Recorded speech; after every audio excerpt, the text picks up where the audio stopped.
Hi all. இன்னைக்கு பிரேக்ஃபாஸ்ட்டுக்கு எங்க ஊர் ஸ்பெஷல் உளுந்தங்கஞ்சியும், எள்ளு துவையலும் தான் ரெடி பண்ணியிருந்தேன்.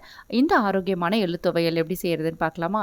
இதுக்கு 1/2 கப் அளவு கருப்பு எள்ள லோ ஃப்ளேம்ல வச்சுட்டு நல்லா ட்ரை ரோஸ்ட் பண்ணி எடுத்துக்கோங்க. எள்ளு நல்லா ட்ரை ரோஸ்ட் ஆனதும் இத தனியா எடுத்து வச்சு ஆற விட்டுடலாம். இப்ப காரத்துக்கு தேவையான அளவு காஞ்ச மிளகாய் எடுத்துக்கலாம். நான் ஒரு 7, 8 காஞ்ச மிளகாய் எடுத்திருக்கேன். ஒரு 6, 7 பல்லு பூண்டு எடுத்திருக்கேன். இது எல்லாமே ட்ரை ரோஸ்ட் தான் பண்ணணும். எள்ளு வந்து கொஞ்சம் கசப்பா இருக்குன்றதுக்காக காரமும், புளிப்பும் கொஞ்சம் அதிகமா சேர்த்துக்கோங்க. ஒரு பெரிய நெல்லிக்காய் சைஸ் புளியும் இது கூட சேர்த்துட்டு ட்ரை ரோஸ்ட் பண்ணிக்கோங்க. இந்த துவையலுக்கு ஒரு சொட்டு எண்ணெய் கூட தேவைப்படாது.